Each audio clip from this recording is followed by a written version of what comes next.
इन हिंदी के एक नए एपिसोड में आपका स्वागत है, जहां आपके लिए लेकर आते हैं इंडियन डिफेंस के कुछ प्रमुख अपडेट्स को। और आज के अपने अपडेट की हम शुरुआत करने वाले हैं एलसीए नेवी को लेकर आई एक बड़ी अपडेट से। आप सबको पहले भी हमने रिपोर्ट्स में अवगत करवाया कि भारतीय नौसेना एलसीए नेवी की खरीद को लेकर काफी गंभीर है, क्योंकि भारतीय नौसेना एक बात अच्छे से समझ चुकी है कि इन एयरक्राफ्ट की इंपॉर्टेंस क्या है, क्यों है और कैसे है। और इसी क्रम में आपने पहले रिपोर्ट सुनी कि भारतीय नौसेना तकरीबन 12 से 18 के बीच में जो एलसीए नेवी फाइटर्स है इनको खरीदना चाहती है, ताकि भारतीय नौसेना की जो ट्रेनिंग रिक्वायरमेंट है ये पूरी हो सके। लेकिन इसी बीच इस एम्बिशियस प्रोग्राम में एक रोड ब्लॉक हमें देखने को मिला है, या यूं कह लें कि एक अवरोध हमें देखने को मिला है, जहां पर भारतीय नौसेना का वो प्लान जहां 12 की संख्या में एलसीए नेवी खरीदने जाने थे, अब उसमें कुछ समय का डिले देखने को मिलेगा। हालांकि ये डिले जो है ये किस वजह से है, आइए ये भी जान लेते हैं। दरअसल डिले का कारण बताया जा रहा है कि अभी भारतीय नौसेना एरोनॉटिकल डेवलपमेंट एजेंसी के साथ मिलकर के कुछ टेस्टिंग है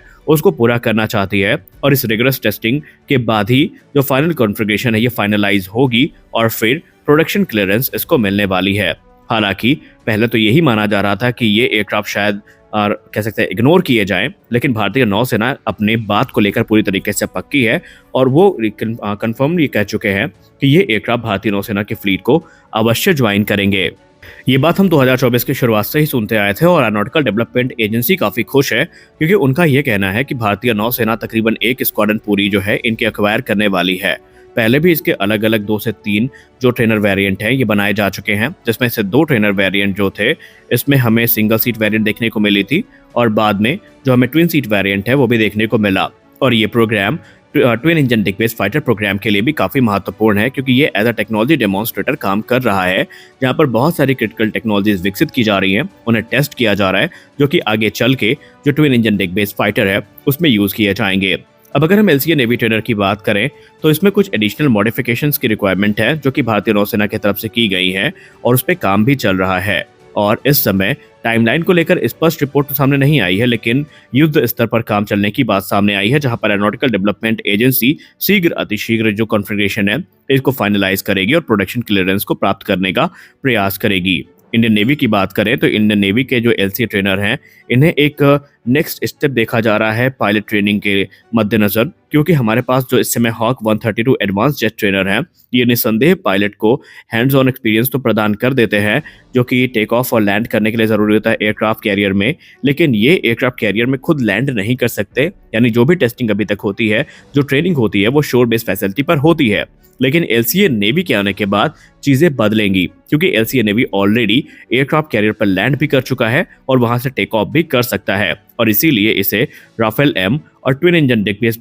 फाइटर जो प्रोग्राम है उसमें एक फोर्स मल्टीप्लायर के तौर पर देखा जा रहा है। अगर हम मौजूदा रिक्वायरमेंट देखें तो उस मद्देनजर भी ये एयरक्राफ्ट काफी इंपॉर्टेंट बन जाता है, क्योंकि भारतीय नौसेना के अधिकारियों ने पहले भी कहा कि अब हमारे पास 2 एक्टिव एयरक्राफ्ट कैरियर हैं, आईएनएस विक्रांत और आईएनएस विक्रमादित्य, और इन दोनों में हमें तकरीबन 20 से ज्यादा फाइटर्स की जरूरत पड़ेगी। हमारे पास टोटल इस समय ऑलमोस्ट 40 मिग-29 के ऑपरेशनल हैं, और अगर ऐसे में हम इन एयरक्राफ्ट को एयरक्राफ्ट कैरियर में डिप्लॉय कर देते हैं तो शोर बेस्ड फैसिलिटी में एयरक्राफ्ट की कमी हो जाएगी, और वही कमी एलसीए नेवी के आने के बाद पूरी करने का प्रयास भारतीय नौसेना पूरी तरीके से कर रही है। और इसीलिए आगे चल के अगर नंबर बढ़ भी जाते हैं तो उसमें हमें कोई आश्चर्य नहीं होना चाहिए। अब अगर हम एलसीए नेवी ट्रेनर की बात करें तो ये सेम F404 इंजन से पावर्ड है, जो कि single seat variant Indian air force operate करती है। और सबसे खास बात तो ये है कि इसमें कुछ मेजर मॉडिफिकेशंस भी करे गए हैं, जैसे कि इनके लैंडिंग गियर्स को काफी इन्फोर्स किया गया है, इसके अलावा अंडर कैरेज को मजबूत किया गया है, और दूसरे बदलाव जो भारतीय नौसेना ने सजेस्ट किए थे वो यहाँ पर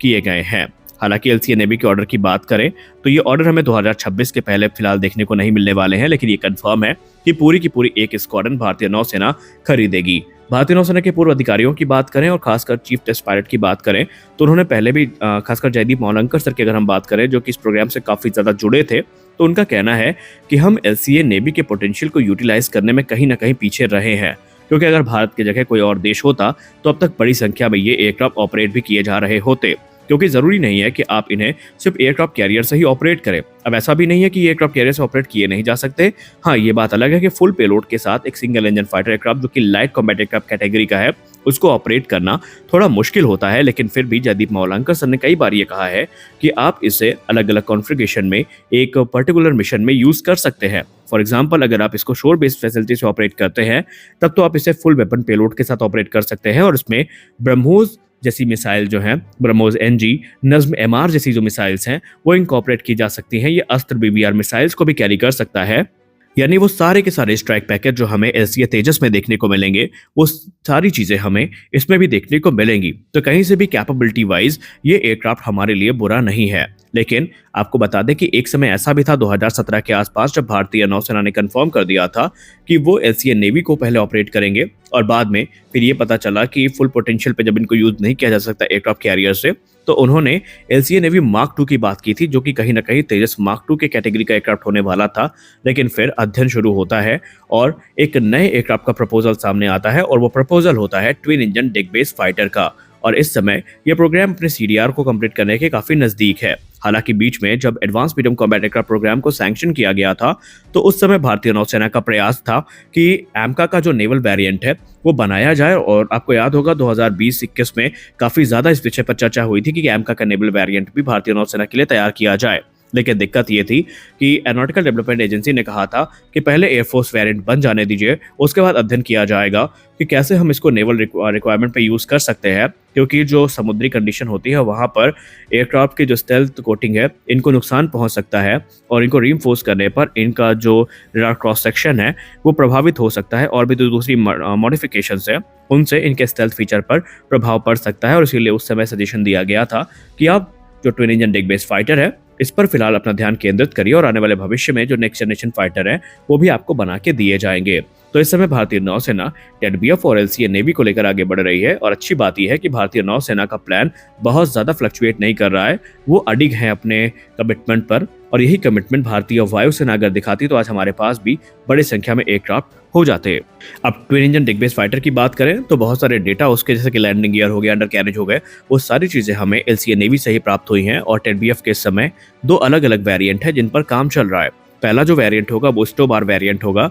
यानी short take off but arrested recovery, जो कि रैंप वाले एयरक्राफ्ट कैरियर जैसे कि आईएनएस विक्रांत और आईएनएस विक्रमादित्य हैं वहां से ऑपरेट किए जा सकते हैं। और दूसरा एक कैटोबार वेरिएंट विकसित किया जा रहा है, जो कि हमारे सुपर कैरियर जो कि प्रस्तावित है आईएनएस वैशाल, इससे ऑपरेट किए जाएंगे। इसमें हमें इलेक्ट्रोमैग्नेटिक लॉन्च सिस्टम यानी ईमेल्स देखने को मिलेंगी और इसके लिए बाकायदा टेडबीएफ का एक वेरिएंट जो है ये विकसित किया जा रहा है। तो एलसीए नेवी को लेकर आप क्या मानते हैं? क्या आपको लगता है कि भारतीय नौसेना को ये ऑर्डर पहले दे देने चाहिए थे और भारतीय नौसेना ऑर्डर देकर ठीक कर रही है? आपका इसको लेकर क्या राय है? आप अपनी राय कमेंट सेक्शन में जरूर बताइए और साथ ही साथ ये भी बताइए कि क्या एलसीए नेवी का इस्तेमाल भारतीय नौसेना अपने स्ट्राइक मिशंस में कर सकती है? आपको लगता है कि ये भारतीय नौसेना की रिक्वायरमेंट को पूरा कर पाएंगे? तो आज के इस वीडियो में बस इतना ही, मिलते हैं अगले वीडियो में, तब तक के लिए जय हिंद।